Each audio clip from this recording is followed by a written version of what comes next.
ரத்தினவாணி சமுதாய வானொலி வழங்கும்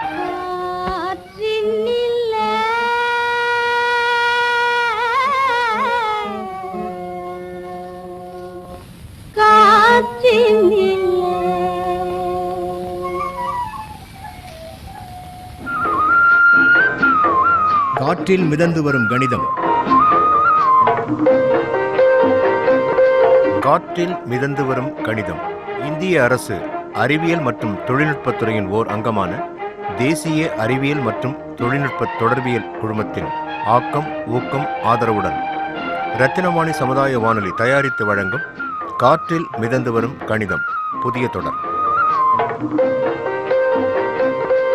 அடித்தட்டு மக்களின் அன்றாட பயன்பாட்டுக்கு தேவையான அடிப்படை கணிதம் கற்றுத்தரும் புதிய தொடர். காற்றில் மிதந்து வரும் கணிதம் பகுதி 14. அம்மணி குடும்பம். நாடகத்தில் நடிப்பவர்கள் நந்தா நாகராஜன், ஷப்னம், ரெக்ஷல்லா, கார்த்திக், MS பெருமாள், அபி. கணித ஆய்வும் நிபுணர் விளக்கமும் பேராசிரியை என் சங்கீதா. தயாரிப்பில் உதவி நந்தினி S மேனன். ஒளிப்பதிவு ஒளி தொகுப்பு இணை தயாரிப்பு பாலாஜி விஸ்வநாத். எழுத்து இயக்கம் தயாரிப்பு MS பெருமாள். அம்மணி குடும்பம் நாடகம்.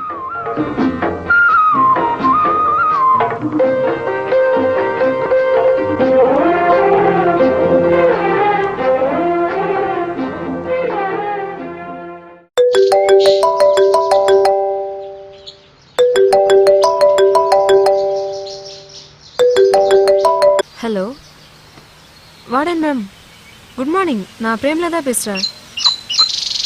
நல்லா இருக்கேன் மேம். கீதாவுக்கு ஹாஃப் டே பர்மிஷன் வேணும். இல்லை வெளியெல்லாம் கூட்டு போகல, ஹாஸ்டலுக்கு தான் வர்றேன். ஒரு அலைன்ஸ் வந்திருக்கு சாயந்தரம் 3 மணிக்கு. ஆமாம், பொண்ணு பார்க்க வராங்க. இல்லை தாம்பாலம் சீர்வரிசெல்லாம் எடுத்துகிட்டு வர மாட்டாங்க. புரியுது, ஹாஸ்டலில் பரபரப்பு வேணாம், சும்மா ஃப்ரெண்ட்லி விசிட் மாதிரி தான். அப்படியா? உங்கள் ஆஃபீஸ் ரூம்லேயே வச்சு பார்க்கலாமா? ரொம்ப தேங்க்ஸ் மேம். நீங்கள் வார்டன் மட்டும் இல்லை, கீதாவுக்கு அம்மா மாதிரி. சரி சரி, அம்மாவே தான். Thank you ma'am. மேம், கீதாட்ட சொல்லி வைங்க, அவள் பாட்டுக்கு ஜீன்ஸ் டிஷர்ட்னு வந்து நிற்க போகிறா. இல்லை பட்டு புடவெல்லாம் வேண்டாம், சிம்பிளாக சுடிதாரில் வர சொல்லுங்க. துப்பட்டா முக்கியம். கல்யாணமா? அவங்க ஓகே சொன்னால் அடுத்த வாரமே முகூர்த்தம் தான். ஓ thank you ma'am, thank you very much. என்ன பிரேமலதா மேடம், அதிசயமா இருக்கு இந்த பக்கம். சண்முகனா, உங்கள் ஜவுளி கடையில் புது வெரைட்டிஸ் வந்திருக்கா? பட்டு புடவை, மேட்சிங் ப்ளவுஸ், வெட்டிங் ஷூட்டிங்ஸ் எல்லாம் வந்திருக்கு. எல்லாமே நியூ இயர் ஸ்பெஷல். ஆமாம், யாருக்கு கல்யாணம்? வேற யார் இருக்கா? கீதாவுக்கு தான். எல்லாமே நல்லபடி நடக்கும் மேடம். பல்க் ஆர்டர்னா எனக்கும் நிறைய இன்சென்டிவ்லாம் கிடைக்கும்ல. வாங்க, கடைக்கு எப்போ வர போகிறீங்க? மாப்பிள்ளை வீட்டுக்காரங்க இன்னைக்கு தான் அவளை பார்க்க வராங்க. பிடிச்சிருச்சுன்னா சீக்கிரமே முகூர்த்தம் தான். உங்கள் தங்கச்சி பிடிக்கலன்னு யாராவது சொல்லுவாங்களா? கண்டிப்பாக அந்த சம்பந்தம் கிடைக்கும். உங்கள் ஆசீர்வாதம் பழிக்கட்டும். முதல் இன்விடேஷனே உங்களுக்கு தான். வரேன் சண்முகண்ணே. இப்போ நேராக மாப்பிள்ளை வீட்டுக்கு தான் போகிறேன். வரேன். எல்லாம் நல்லபடியாக நடக்கும் மேடம், போயிட்டு வாங்க.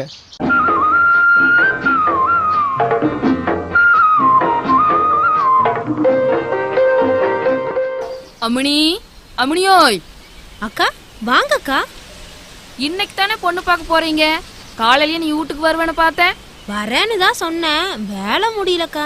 இப்பதான் தண்டவாணிகிட்ட சொல்லிட்டு இருந்தேன், சிந்தாமணி அக்கா சங்கிலி வாங்கி வச்சிருப்பாங்க, ஒரு 8 போய் வாங்கிட்டு வந்துருக்கணுன்னு. அவ புது மாப்பிள்ளடி, உனக்கு எடுபடி வேலை பார்க்க அவனுக்கு ஏது நேரம்? அப்படி இல்லக்கா. சரி விடு, அதுதான் நானே கொண்டாந்துட்டேனே.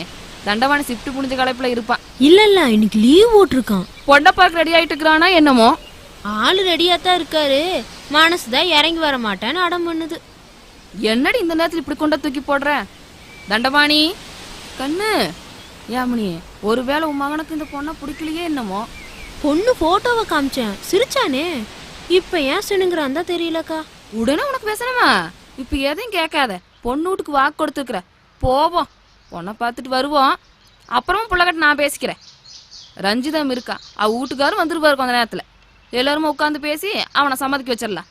நீ புறப்படு. இந்த பூவை பையக்குள்ள வை, அதில் 2 கண்ணி எடுத்து தலையில் வச்சுக்கோ. எல்லாத்தையும் பையிலேயே வைங்க. நான் நினைக்கு பூ வச்சிருக்கிறேன் கொழுந்தாரோட குடுத்தனம் பண்ண லட்சணத்துக்கு. அதுக்காக பூவும் போட்டு அலங்காரம்ல கண்ணு, நீ சுமங்கலிங்கிறதுக்கான அடையாளம். உன் புள்ள கல்யாண விஷயமா புறப்படுற, அலுப்பு சலுப்பு ஊருக்கெல்லாம் சொல்லிட்டு திரியணுமா? தண்டவாணி வருத்தப்பட போற, சிறுசு முகத்தோட கிளம்பாமணி. இந்தா முதல்ல இந்த செயினை கையில வாங்கிப்பாரு, கொஞ்சம் பளபளப்பா இருக்குதான்னு பாருடி. நீங்க பார்த்து வாங்கிட்டு வந்திருக்கீங்க, உங்க செலக்ஷனை குத்தம் சொல்ல முடியுமா? இதுக்கு எவ்வளவு ஆச்சுக்கா? நான் என்ன கை காசு போட்டா வாங்கிட்டு வந்திருக்கிறேன்.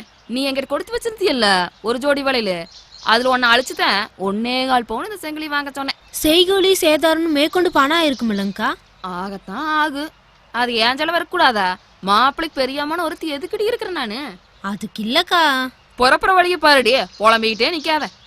புது சங்கிலி இருக்குது, பூ இருக்குது, மத்ததெல்லாம் எங்க காணோம்? பழம், வெத்தலை, தேங்காய், சீதளம், பரிசு புடவை இதெல்லாம் எடுத்து வச்சிட்டியா இல்லையா? பொண்ணு அவ அங்கே இருக்கிற ஹாஸ்டல்ல போய் தான் பார்க்க போறோம். அங்க வச்சு பரபரப்பு வேணான்னு பிரேமலதா சொல்லுச்சு. போவோம், போய் பொண்ணை பார்ப்போம். அச்சாரமா இந்த சங்கிலிய பொண்ணு கழுத்துல போட்டுட்டு வருவோம். சரிதானக்கா நான் சொல்றது? மா, இன்னைக்கு என்ன சாப்பாடு? அடடே, சிந்தாமணி பெரியமாவா? வாங்க பெரியமா. வா கண்ணு, நல்லா இருக்கிறியா? இருக்கேன் பெரியமா. ஆமா, நீங்க இங்க, அதுவும் இந்த வெயில்ல அதிசயமா இருக்குதே.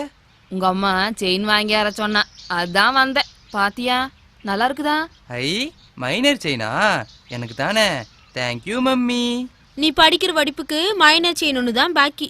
நாய் கட்டுற சங்கிலி வாங்கிட்டு வரேன். வீட்டுக்குள்ளாரே உனக்கு கட்டி போட்டா தான் வெளி தெரு சுத்தாம ஒழுங்கா உட்காந்து படிப்ப. உங்க அண்ணன் ஜாமையே குறைப்ப.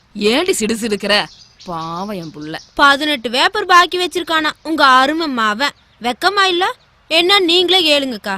ஏண்டி பஞ்சாயத்து வைக்க இதுவா நேரம்? நல்ல காரியமா புறப்படப்ப புள்ள கட்ட மல்லு கட்டிட்டு இருக்கிறியே.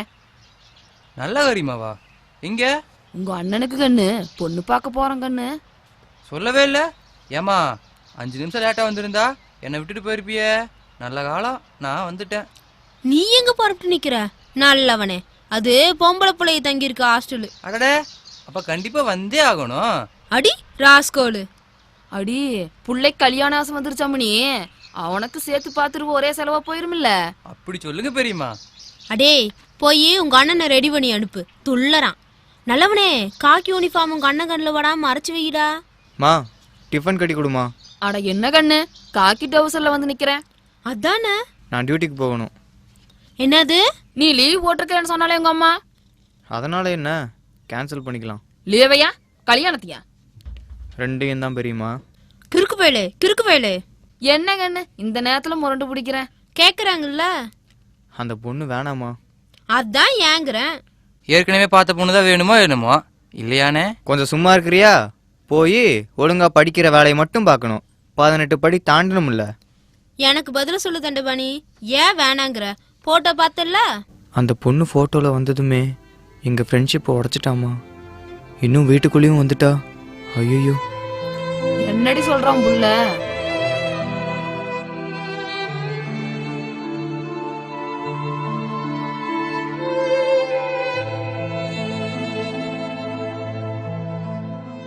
அண்ணா, நீங்க சொல். அண்ணா, தம்பி. அப்படியா அண்ணா? அப்படியா அண்ணா? அப்படியா அண்ணா? ரகுதி, இப்போ என்ன நடந்து போச்சு? இதுல உன் தப்பு எதுவுமே இல்லையாப்பா? இல்லண்ணா, உங்களுக்கு பார்த்திருக்கிற பொண்ணுன்னு புரிஞ்சுக்காம அழகா இருக்கா, சமந்தா மாதிரி, திருப்பதி லட்டு. ரகுபதி, நீ லக்கி மேன் எல்லாம் அசிங்கப்படுத்திட்டேன்னு என்ன மன்னிச்சிருங்கண்ணே. ஏய், இது என்ன புது பழக்கம்? கால்ல விழுற. எந்திரி. என்ன மன்னிச்சிட்டேன்னு சொல்லுங்கண்ணே. முதல்ல எந்திரிப்பா. அண்ணே, ஒரு ரிக்வெஸ்ட். தயவு செஞ்சு உங்க கல்யாணத்துக்கு எனக்கு பத்திரிக்கை வச்சிடாதீங்கண்ணே. ஏய், என்ன ரகுபதி, ஏன் இப்படி எல்லாம் பேசுற? தப்பு பண்ணிட்டேனேன்னு கல்யாண பந்தல்ல என் மனசு என்ன குத்தி கொதறி எடுக்குண்ணே. உங்களை நிமிர்ந்து பார்த்து வாழ்த்து சொல்ல கூட எனக்கு யோகியதை இருக்காது. எப்போ நீ என் தம்பி தாண்டா. அதானே இன்னும் கொடுமை. அண்ணியா வரப்போறவங்களை ரசிச்சு வர்ணிச்சு. ஐயோ ஐயோ. ரகுபதி, அழுகி நிறுத்து. சீக்கிரமே நான் வேற வேலை பார்த்துட்டு போயிடுறேன். உன்ன மாதிரி உங்களோட சகஜமா பேச சிரிக்க என்னால முடியுமா? உரிமையோட உங்க வீட்டு சாப்பாட்டை எடுத்து திங்க முடியுமா? இத்தனை நாள் அம்மா சமைச்சு கொடுத்து அனுப்புனாங்க, இனிமே அண்ணி சமைச்சு கொடுத்து அனுப்புவாங்க. ஒரு கைப்பிடி சோத்த அள்ளி திங்கணும்னா கூட கேடுகட்ட பயல என்ன வர்ணிச்சவா இதுதானேன்னு அண்ணி என்ன செருப்பால் அடிச்ச மாதிரி ஆகிடும். என்னால இதுக்கு மேல இங்க நிக்க முடியலன்னு என்ன மன்னிச்சிருங்க.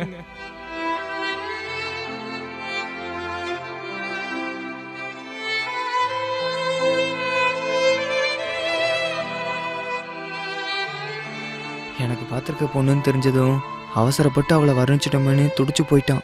முன்ன மாதிரி என்னோட பேச சிரிக்க தன்னால் முடியுமான்னு தவிச்சான். நான் கொண்டு வர சாப்பாட்டை உரிமையோடு எடுத்து திங்க முடியுமான்னு வேதனைப்பட்டான். இத்தனை நாள் அம்மா சமைச்சு அனுப்புனாங்க, இனிமே அண்ணி சமைச்சு அனுப்புவாங்க. ஒரு கைப்பிடி சோத்தை அள்ளி வாய்க்கிட்ட கொண்டு போறப்ப கேடுகெட்ட பயலே, இந்த வாய் தானே அண்ணியை வர்ணிச்சதுன்னு செருப்பால் அடிச்ச மாதிரி ஆகிடுன்னு துடிச்சான்.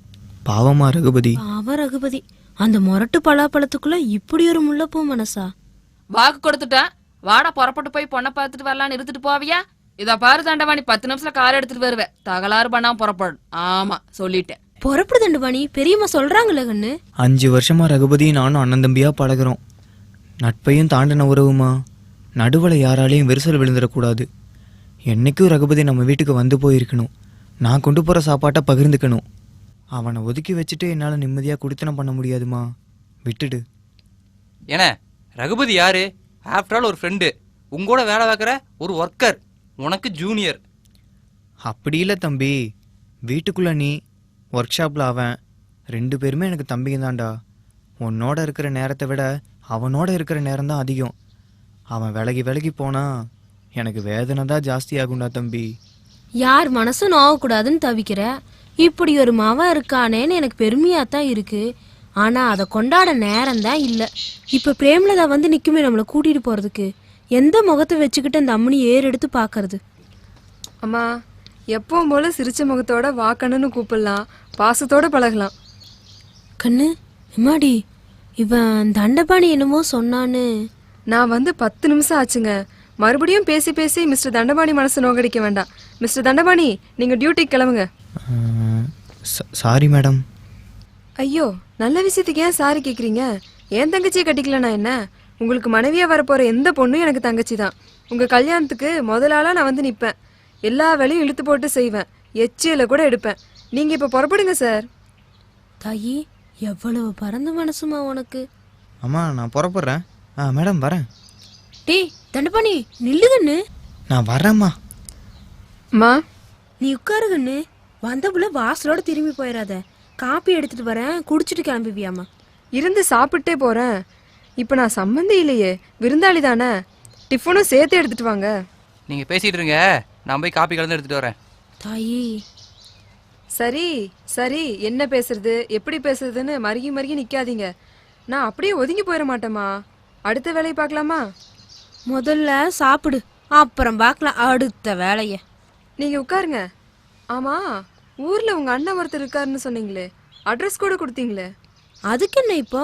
கல்யாணம் தான் கூடி வரலையே. தாய் மாமன் காப்பு கட்ட இப்போ என்ன அவசரம்? போய் கூப்பிட்டா மட்டும் உடனே வந்துட போறாரா? அந்த கிழக்கு சீமையில பூத்த பாச மலரு.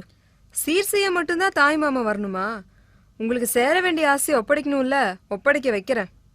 என்னமோ அன்னைக்கு ஒரு ஆத்தா மேல சொன்னேன், அண்ணன் ஒருத்தர் இருக்காரு ஆனா பேச்சுவார்த்தை இல்லைன்னு. விட்டு தள்ளுதாயி. அவர் ஒன்றும் உங்களுக்கு பிச்சை போட வேண்டியது இல்லைம்மா. பூர்வீக சொத்துல பொம்பளை பிள்ளைகளுக்கு உரிமை இருக்குன்னு சட்டம் வந்துருச்சு. தன்மையா கேட்டு பார்க்கத்தான் போனேன். அப்படியா? மாஞ்சோலைக்கு போயிருந்தியா? எங்க அண்ணனை பாத்தியா கண்ணு? நல்லா இருக்காரா? நடமாட்டெல்லாம் ஓயிலே இல்ல. ஐயோ அண்ணே. நீங்க இப்படி துடிக்கிறீங்க. அவர் என்ன கெத்தா பேசினார் தெரியுமா? தகராறுன்னு வந்தா தட்டி கேட்காம விட மாட்டான் இந்த பிரேமலதா. அப்படியெல்லாம் கேட்க வேணாம் தாயி. எங்க பங்கு கேட்டுற போறேன்னு பயந்துதான் எங்க அண்ணன் இத்தனை வருஷமா எட்டி பார்க்காம இருக்கிறாரு. அப்படியே விட்டுறக்கூடாதுமா. அது உங்க சொத்து, உங்க உரிமை. கோர்ட்டுக்கே போகணுன்னாலும் போய் நான் மீட்டு தரேன். கோர்ட்டு கேஸ் எல்லாம் வேணாம் தாயி. இவ்வளவு கஷ்டத்துலயும் கவலையிலையும் என் பங்க கொடுன்னு எங்க அண்ணன் கிட்ட கேட்காம இருக்கனே ஏன்? எனக்கு சொந்தம்னு சொல்லிக்க அந்த ஒரு அண்ணன் தாம்மா. பூவோட பொட்டோட நான் கண்ணை மூடுறப்போ பிறந்து வீட்டு கோடி போட அந்த அண்ணன் வந்து நிக்கோணும். அந்த கொடுப்பனை எனக்கு கிடைக்காம போயிடக்கூடாது சாமி. தங்கமணி, சின்னமணி. தங்கமணி, சின்னமணின்னு கூப்பிடுறது. அண்ணே. நல்லா இருக்கியா கண்ணு? அண்ணே நெசந்தானா? நீங்க தானா? உள்ள வாங்கன்னு கூப்பிட மாட்டியா குட்டி கழுத? இது உங்க வீடுண்ணே.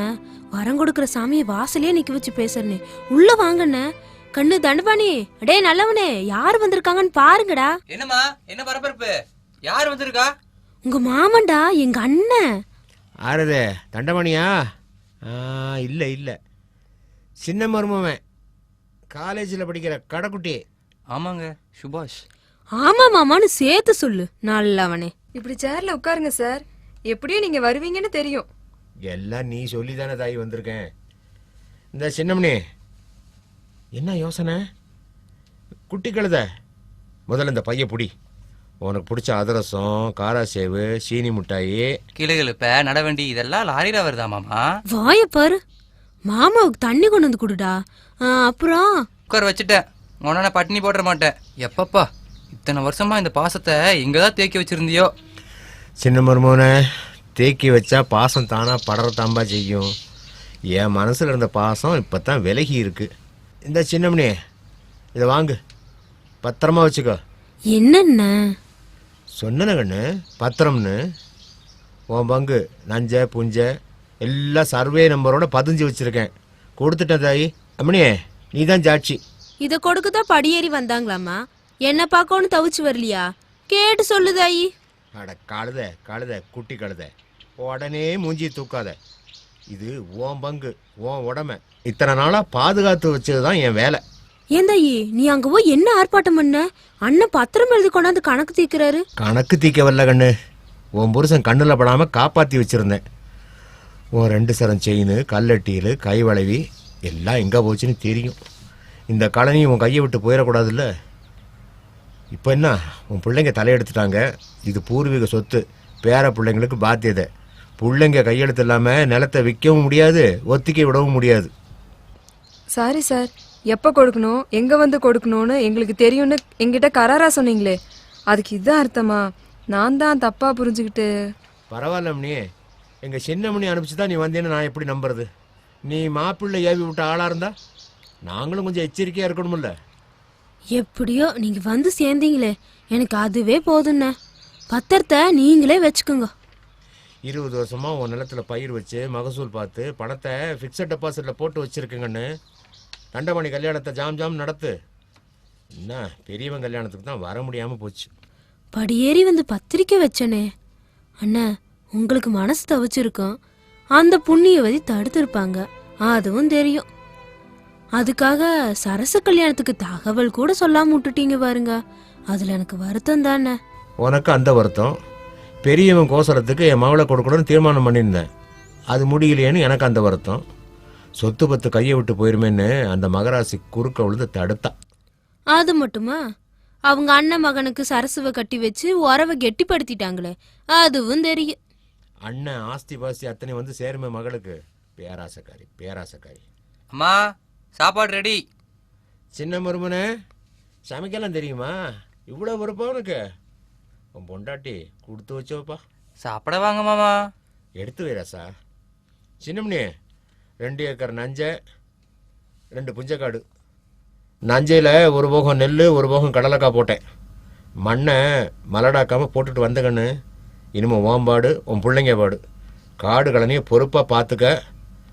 அப்போ தான் இந்த அண்ணன் இருக்க திசையை எட்டி பார்ப்பீங்க. வரோண்ண, இனி வரப்போக இருப்போம். வெள்ளாமைய நீங்களே தொடர்ந்து பார்த்துக்குங்க. எங்களுக்கு என்ன தெரியும் விவசாயத்தை பற்றி? தெரிஞ்சுக்க, பிள்ளைங்களும் தெரிஞ்சுக்கணும். முதல்ல அரிசி எப்படி வருது, நெல் எங்கே விளையுதுன்னு தெரியுமா உன் பிள்ளைங்களுக்கு? காலேஜில் படிக்கிறான கடைக்குட்டி. சின்ன மருமனை, அரிசி எங்கேருந்து வருது தெரியுமே மாமா, நம்ம சேட்டங்கடியிலேருந்து. அப்படி இருக்கு காலம். திங்கிற சோறு எங்கே விளையுதுன்னு தெரியாமல். உட்கார் சின்ன மருமனை, சாப்பிட்டுக்கிட்டே சொல்கிறேன். சரி மாமா. நிபுணர் விளக்கம் வழங்குவோர் கணித பேராசிரியை சங்கீதா.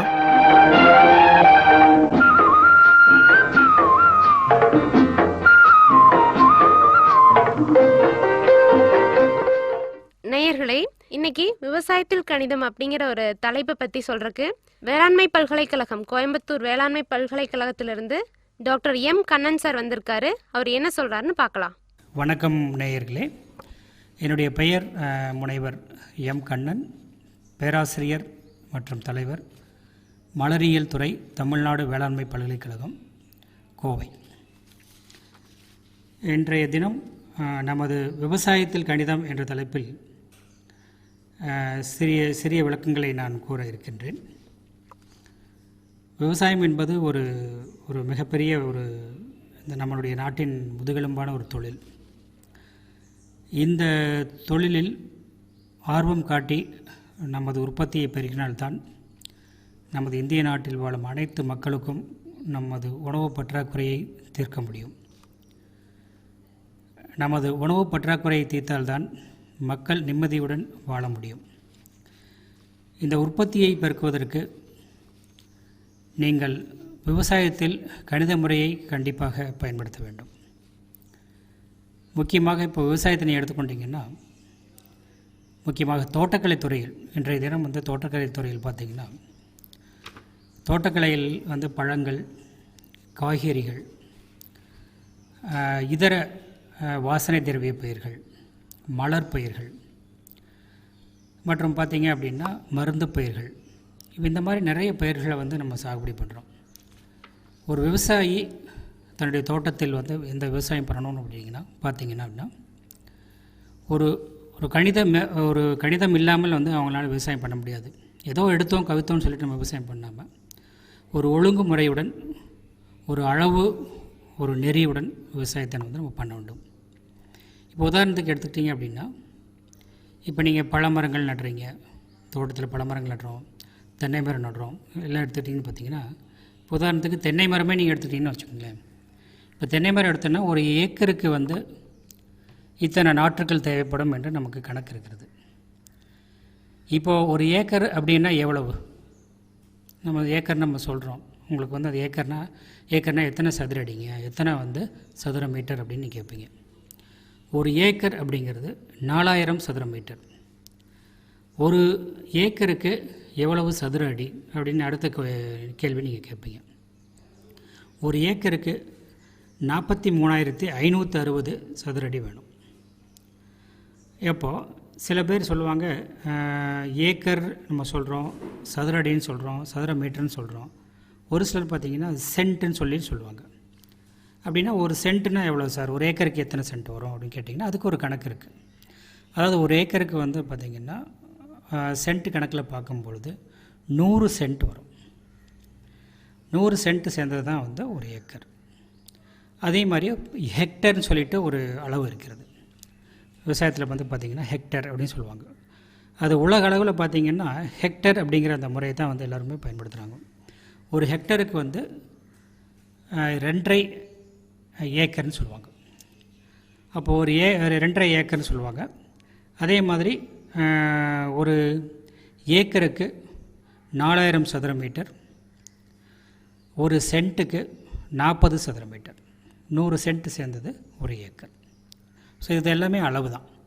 இப்போ இந்த அளவில் உள்ள ஒரு நிலப்பகுதியில் வந்து நம்ம உழுது ஆழ உழுவ வேண்டும். இப்போ ஆழ உழுவுன்னு சொன்னால் எத்தனை அடிக்கு சார் உழுவணும் அப்படின்னு நீங்கள் கேட்பீங்க. இப்போ வந்து முதல் முறையே அந்த ஒரு நம்ம தோட்டத்தில் வந்து வருஷம் அல்லது 6 மாதத்துக்கு ஒரு முறை நம்ம வந்து வெள்ளாமை பண்ணிகிட்டே இருப்போம். ஒரு பயிர் போட்டு மறுபடியும் அந்த பயிர் எடுத்துகிட்டு திரும்ப வேறு பயிர் போடுவோம். இப்படி பண்ணும்போது பார்த்திங்கன்னா ஆழ உழுவ வேண்டும் அப்படின்னா குறைஞ்சது வந்து பார்த்திங்கன்னா ஒரு 2 அடி ஆழம் வந்து நம்ம வந்து நிலத்தை உழுவ வேண்டும். மேலாப்பில் நீங்கள் உழத்தை உழுதுனீங்கன்னா அந்த வேர் பகுதி, செடியினுடைய வேர் வந்து ரொம்ப ஆழத்தில் போக முடியாது. அப்போது செடி நன்றாக வேர் விட்டு நன்றாக அடிய வரைக்கும் போகணும் அப்படின்னா நீங்கள் ஆரம்பத்திலே நன்றாக நிலத்தை உழுவ வேண்டும். குறைந்தது 2 அடி ஆழத்தில் நீங்கள் உழுவ வேண்டும். சரிங்க. இப்போ ஒரு சில பயிர்கள் வந்து குழி எடுத்து தான் நம்ம வந்து பயிரை நடுறோம். முக்கியமாக வந்து மரஜாதின்னு சொல்லுவாங்க, மரப்பயிர்கள் பார்த்திங்கன்னா பழமரங்கள், தென்னை, வாழை போன்ற பல மரங்கள்லாம் பார்த்திங்கன்னா குழி எடுத்து தான் நம்ம வந்து நடணும். அப்போ குழி எடுக்கணும் எப்படி சார், எத்தனை அடிக்கு ஒரு குழி எடுக்கணும், ஒரு குழியின் அளவு எவ்வளவு அப்படின்னு நீங்கள் கணக்கு பார்த்தீங்கன்னா, ஒரு குழி உதாரணத்துக்கு தென்னை எடுத்துன்னு வச்சுங்களேன். தென்னை மரம் நடணும் அப்படின்னா ஒரு குழி வந்து பார்த்திங்கன்னா 3 அடி நீளம், 3 அடி அகலம், 3 அடி ஆழம் இருக்க வேண்டும். இவ்வளோ பெரிய குழி எடுத்து இந்த குழியில் வந்து நீங்கள் மற்ற வந்து மேல் மண், மணல், அப்புறம் தொழு உரம் இதெல்லாம் போட்டு 3/4 நிரப்பி அப்புறம்தான் வந்து அந்த தென்னை மரத்தை நட வேண்டும். அதே மாதிரி ஒரு தென்னை மரத்துக்கும் இன்னொரு தென்னை மரத்துக்கும் எவ்வளோ சார் இடைவெளின்னு கேட்டும்போது, இப்போது தென்னை மரம்னு எடுத்துட்டிங்கன்னா ஒரு ஏக்கருக்கு 80 மரம், 75லேருந்து 80 மரம் வரைக்கும் நம்ம நடலாம். அது எப்படி கணக்கு வரும்னு பார்த்திங்கன்னா, ஒரு தென்னை மரத்துக்கும் இன்னொரு தென்னை மரத்துக்கும் குறைந்தது 25 அடி இடைவெளி இருக்க வேண்டும். இப்போ இந்த 25 இடைவெளி வச்சு நீங்கள் போட்ட 25 அடி இடைவெளி வச்சு நீங்கள் வந்து நட்டிங்கன்னா ஒரு ஏக்கருக்கு சுமார் 75லேருந்து 80 மரங்கள் வந்து நீங்கள் நடலாம். உங்களுக்கு வந்து ஒரு ஹெக்டேர் நிலம் இருக்குன்னு வச்சுக்கோங்களேன். அப்போ வந்து 80 ஒரு ஏக்கருக்கு 80 மரம் நீங்கள் ஒரு ஏக்கருக்கு நடலாம். அப்போ ஒரு ஹெக்டருக்கு பார்த்தீங்கன்னா கணக்கு பார்த்தீங்கன்னா 200 மரங்கள் நடலாம். அது 2.5 பெருக்குனீங்கன்னா 200 மரங்கள் வரும். அப்போ ஒரு ஹெக்டருக்கு 200, ஒரு ஏக்கருக்கு 80, அரை ஏக்கருக்கு 40, 1/4 ஏக்கருக்கு 20, இந்த மாதிரி தான் நம்ம கணக்கு போடணும். இதே வீட்டு தோட்டங்களில் வந்து நீங்கள் வந்து தென்னை மரங்கள் மற்ற பழ மரங்கள் நடுறதா இருந்ததுன்னா பொதுவாக வீட்டு தோட்டங்களில் உங்களுக்கு இவ்வளோ இடைவெளி கொடுத்து நடக்கூடிய ஒரு இடம் வந்து வசதி நமக்கு இருக்காது. அதனால் இந்த 25 அடிக்கு பதிலாக ஒரு 20 அடியோ ஒரு 15 அடியோ அல்லது 20 அடியோ கொடுத்து நம்ம தென்னை மரங்களை நட்டுக்கலாம். பழமரங்கள்லாம் நடும்போது குறைந்தது வந்து ஒரு 12 அடியிலேருந்து ஒரு 15 அடி வரைக்கும் நம்ம நடணும். வாழை போன்ற மரங்கள் நீங்கள் நடும்போது குறைந்தது 6 அடி இடைவெளி அல்லது 7 அடி இடைவெளி. 6 அடி இடைவெளி வந்து குறைந்தபட்சம். நீங்கள் 7 கூட போடலாம். சில மரங்கள்லாம் பெருசாக வரும், அந்த மாதிரி மரங்களை வந்து நீங்கள் 7 அடியில் போடலாம். சில சாதாரண ரகங்களுக்கெலாம் வந்து 6 அடி, ஒரு மரத்துக்கு மரம் வந்து 6 அடி இடைவெளி விட்டு நீங்கள் நடலாம். இதெல்லாம் வந்து இப்போ மரஜாதி பயிர்கள் சொன்னேன், மற்றது சொன்னேன். இப்போதே காய்கறி பயிர்கள் இருக்குது, அதில் இதர பயிர்கள் இருக்கும் பார்த்திங்கன்னா, அதுக்கு விதை இருக்குன்னு வச்சுங்களேன். இப்போ விதையை போட்டு நம்ம நடுறோம். விதையை வந்து இப்போ ஃபஸ்ட்டு வந்து நம்ம நாற்றங்காலில் போடுவோம், அந்த நாற்று உண்டாக்குவோம். அந்த நாற்று எடுத்து நம்ம வந்து நிலத்தில் வந்து திரும்ப டிரான்ஸ்பிளான்டிங் சொல்லுவாங்க, அதை நடுவோம். எடுத்து நடணும். ஒரு மாதம் அல்லது 25 நாள் அல்லது 30 நாள் வந்து நம்ம வந்து இந்த நர்சரின்னு சொல்லக்கூடிய அந்த நாற்றங்காலில் வச்சுருப்போம். அப்புறம் 25-30 நாள் கழுத்து எடுத்து அந்த நாற்றை பிடுங்கி வயலை நடுவோம்.